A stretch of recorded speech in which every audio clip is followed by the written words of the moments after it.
Welcome back to the Podium Performance Podcast, where we talk about physical performance. I'm your host, Coach Tony. You can find this podcast on YouTube or on iTunes and Spotify podcasts. In the last episode, I spoke about flexibility and range of motion, what these are, why they're important, and some ways to improve things. In this episode, I will discuss body size, its impacts on performance, and how you are genetically predisposed for certain tasks, even against your will. For those watching on YouTube, remember to like this video, subscribe to the channel, and leave a comment. For those listening on iTunes or Spotify podcasts, remember to subscribe. Now, it might seem both obvious, but also not obvious, that body size is going to influence performance in various ways. Let's take a look at humans in general.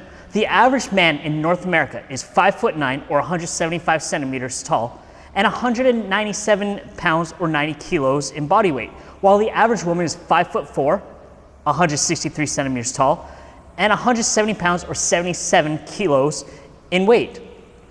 In different parts of the world, you see different averages. For example, in Southeast Asia, people are generally smaller, while we associate those of Viking descent, Northern Europe, as being fairly large humans.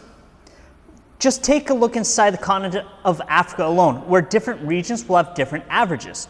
Some people and ethnic groups have definable physical characteristics and traits.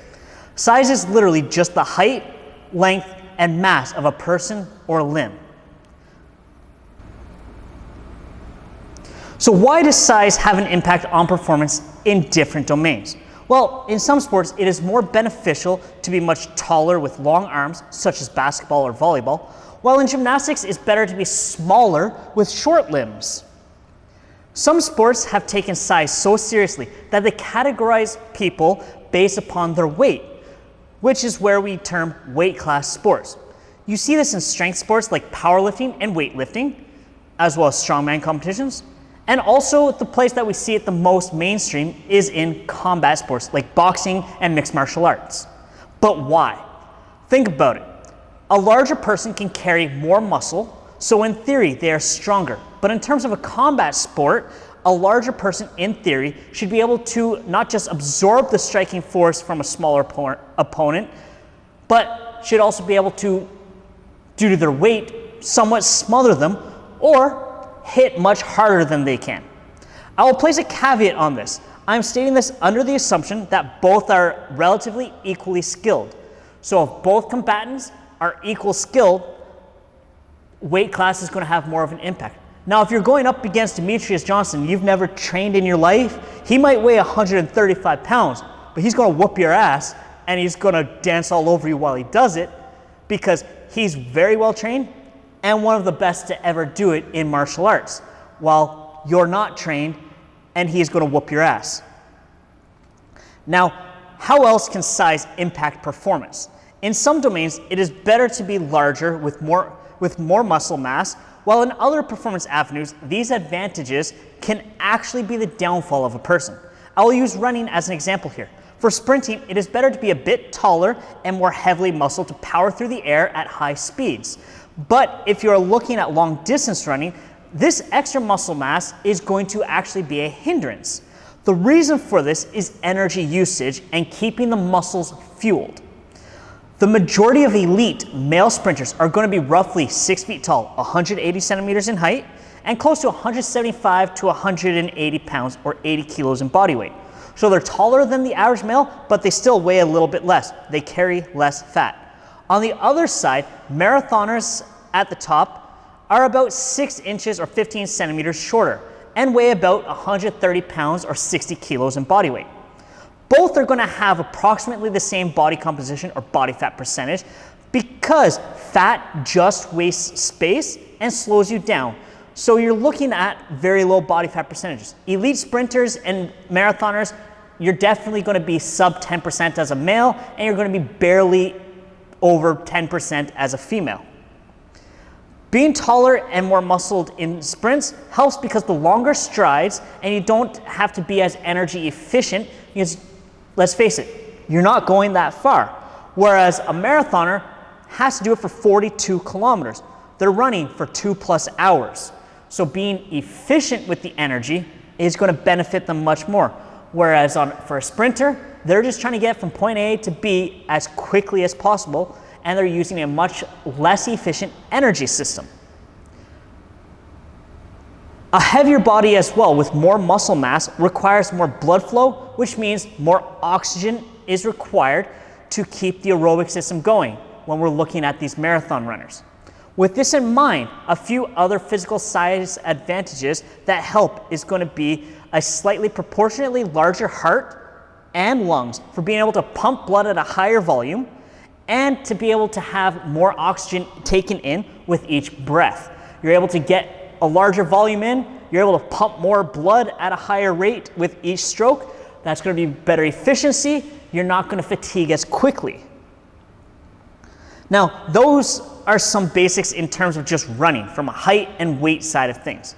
In life, when we see a person, even from a distance, we have instant assumptions of their physical capabilities purely based upon their external look. A larger person we assume is strong, while through training this can be disproven with smaller people becoming stronger than most larger people. The fact is that on average, this assumption is true, and we have this assumption because of history. One of the attacks that is levied at women in police forces and the military is that they aren't going to be strong enough to physically take on a male criminal or enemy combatant, and this then links over to firefighters because of the same assumption that we automatically have. To be fair, on average, men are both larger and stronger than women, as I mentioned in the opening of this. But through training, these women can fulfill the physical demands of the job. Whether it's being a police officer, in the military, or a firefighter. That's why we have these. A caveat to this is we should never reduce the physical requirements of the job just to fill quotas, because these jobs require life and death circumstances, which is why the standards should remain the standards. That's why the US Navy SEALs, Canadian JTF-2, Spetsnaz, Mossad, all these special units around the world don't lower their standards. They only take the creme de la creme, the best of the best. If you're able to achieve this standard, I don't care what color, race, or sex that you are. You make the standard, you qualified. That's the way I view things. Earlier I mentioned that limb size is another influence. While longer limbs can benefit you in some performances, they can be a weakness elsewhere. You may be noticing a trend here that a blessing in one area can be a curse in another. I hinted about a few things before, such as shorter limbs are better for gymnastics, but longer limbs are better for basketball. Let's also look at the real world. Long arms allow you to reach things on the top shelf. So why are shorter limbs better for gymnastics and some other domains? Let's look at the demands of something like gymnastics first. It requires explosive movements and also longer displays of strength. Shorter limbs allow for you to require overall less strength in the primary muscle involved in the action to have sufficient force to perform optimally when that limb is extended, and also it keeps the center of force closer to the center of mass on rotations, allowing for faster rotations. Just think when you're watching figure skating. As the figure skater is doing their spin, as they bring their arms in closer and closer, that spin accelerates and they're spinning faster and faster. And then when they're slowing down, they open up the arms a bit more, and that automatically will reduce the speed of rotation. The example I'm going to use in the rings in men's gymnastics for the length of arms, but even more specifically, the iron cross strength display. It is a required skill and routines that requires the athlete to be holding the rings with their arms extended straight out to their sides and maintaining the arms parallel to the floor. Sports scientists have concluded that it would be damn near impossible for most NBA basketball players to ever be able to perform this display because of the amount of strength that their lats and shoulders would have to be required to have. And thanks to their massive wingspans, it's not possible. Meanwhile, male gymnasts are known for having relatively short arms, which allows for them to do this strength display. The reason for these differences is you see where the genetics comes into play. Shaquille O'Neal was not genetically predisposed to be a gymnast, while Kyle Shufelt, Canadian Olympic champion in gymnastics, or Simone Biles, who's very short with short limbs, is the greatest of all time in gymnastics because she's literally built, she was born to be a gymnast. Through training, dedication, hard work, and natural skill, she has become the best to ever do it. In track and field, Usain Bolt, standing at 6'5" tall, with longer legs, as well as the coordination to stay at roughly 4.5 steps per second at a stride length of about 3 meters, became the fastest human being to ever walk the planet to this point, being genetically predisposed for that task. Now let's take a quick look at the tactical world. Special forces units do have certain requirements and demands. You can only be so big before it's no longer good for you. But if your job is to be a breacher, somebody whose job is to open the door, kick the door open, it's better to be 6'2", 235 pounds at 8% body fat with a good basis in strength, because one, you're also carrying 40 to 60 pounds of gear with you. So you're getting close to weighing 300 pounds. And two, when you hit that door, when you take a look at Newton's second law of motion, for every action, there's an equal and opposite reaction. So if you hit that door and you don't have sufficient mass to absorb the force of you hitting that door, well, you might hit the door, but you hitting the door is also putting force back at you. So if you're not heavy enough, you might hit the door and then go backwards. But what you're trying to do is hit that door and for the door to keep going with you. Momentum, inertia, as well as equal and opposite reactions. If your overall force exceeds what that door can handle, that door is going in. Where else do we see stuff like this? Firefighters. For the most part, as a society, we want our firemen and women to be larger people. Why? The kit that they're wearing, just their uniform and that oxygen tank is pretty heavy. So they need to have a body that can take that types of demands naturally. On top of that, they might have to carry out another person. I might be 5'6", 160 pounds and able to squat 4 plates. But most people my size aren't going to be able to do that. Whereas somebody who's 6'3", trains, weighs 220 pounds, that gear that might weigh 40 or 50 pounds on them is less proportionately to their body weight. Whereas that 40, 50 pounds of gear on me is 33% of how much I weigh, which makes it have a higher demand on my body or somebody who's smaller to be able to perform that task. I might be able to, but somebody else my size isn't going to be as physically capable of doing that job. On top of that, firefighters are known as lifesavers, which means they might be going not just into a burning building, they might have to carry out an unconscious person that weighs 200 pounds. There's a reason why we have an exercise called the fireman's carry. It's when you throw a person over your shoulder and you walk out the door. We can do this in the gym with strongman type training where you throw a big sandbag or a training partner over your shoulder and you walk with them. But now they're having to do this whether it's going up the stairs, down the stairs, up and down the ladder truck, and they might have to perform this a few times. A larger person in general will be able to handle this demand much more better than a smaller person. But now how can this also be a negative in another domain? Let's take a look at being a race car driver in Formula One.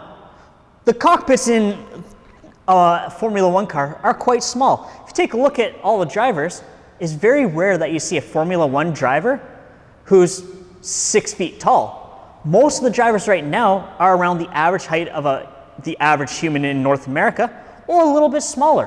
Why? It allows them to fit in the car a little bit easier. As well, they're going to be lighter. And because the car at the end of a race has to have a certain amount of weight, In total, it allows them to drive a car that is actually somewhat heavier. And that extra weight for the car itself might allow it to be a little bit better handling wise. It might be better to drive for certain people. It might actually be a little bit, make it so that you can actually carry a little bit more fuel, or you're able to have better downforce, better traction. So all of this comes into the equation. Now let's take a look at some other sports. Bobsled. Those are usually some pretty big buggers. Why? Because the bigger they are, the lighter the sled is. If you got in four-man bobsled, 4 guys weighing 110 kilos, pushing the sled where the cumulative weight of them plus the sled is going to be the same, you want that sled to weigh less. Why? That lighter sled is easier to accelerate. That easier to accelerate sled allows you to have a better start time. That better start time, in theory, leads to a faster time as you're going further and further down the mountainside. Now, other sport domains, you're going to need different demands. As I said before, basketball, you got long limbs.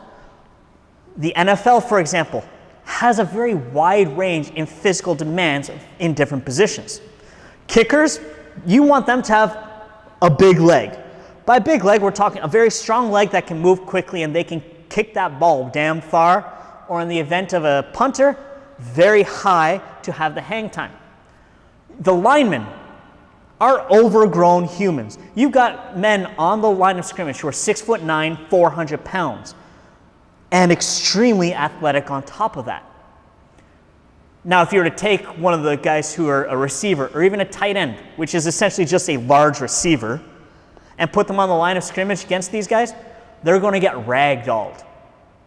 Why? Doesn't matter how strong that person that's that much lighter is. At a certain point, you just can't move a person who's strong and weighs twice what you weigh. They're going to grab you and move you no matter what you are attempting to do. You take a look at other positions. Running backs, they're going to be a lot of times a little bit shorter, stocky, big legs. By big legs, I don't necessarily mean long. I mean stocky, thick tree trunk sized legs. This allows them to, when they make that initial contact at the line of scrimmage, to be low and be able to hopefully push through for an extra yard or two. Why does that lower center of gravity help? There's a saying in American football, even in rugby, the one who gets lower will win the tackle. Why? You're able to then have leverage to somewhat lift that person that you're colliding with up off their feet, and now you're moving forward and they don't have any ability to really push back at you. That upward force that you're giving them takes them off of their center of gravity. Now they're off balance, now you have control. You see this in martial arts as well, especially mixed martial arts and in wrestling.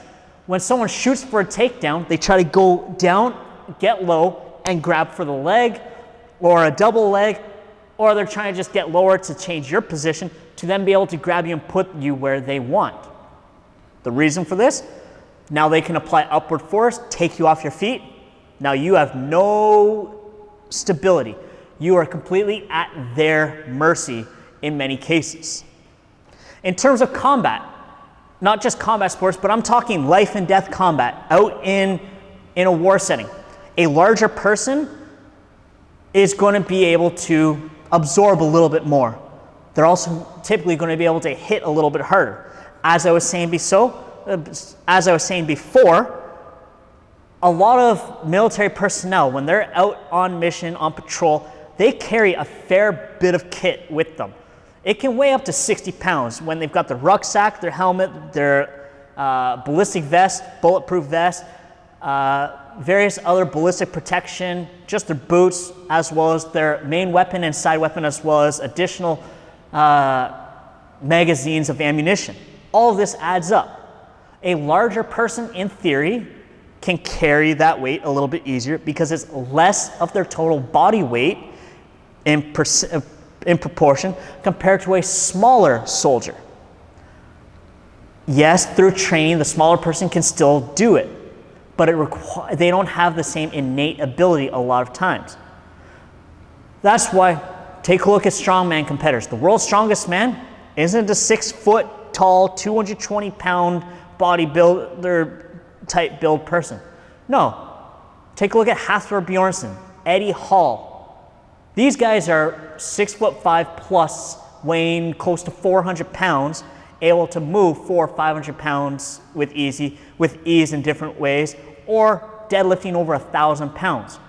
There's a saying I got from one of my mentors, Charles Poliquin. You can't fire a cannon from a canoe. Take a look at the sport of shot put.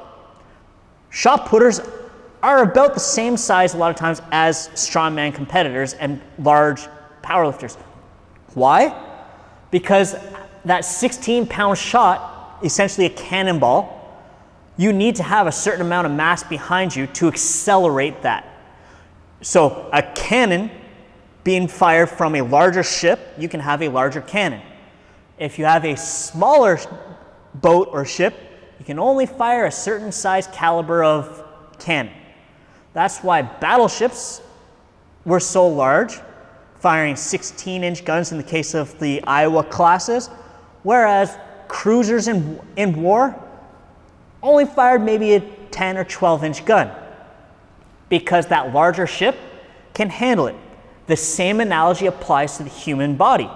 A larger person can launch that shot much further. Ryan Krauser, the world record holder, is a very large person. The morning of the World Championships last year, after the prelims, he went to the weight room and he was doing box squats with 700 pounds pretty easily, sets of 3 to 5. He went out that night, set a championship record. So, as we can see, body size is going to be one of the traits of human physical performance. Different domains require different demands. A fighter pilot requires a different demand from a frontline assaulter in Delta Force. A Formula One driver has different demands than an NFL lineman. What might be your blessing in one domain is going to be a curse in another and make it so that you get victimized.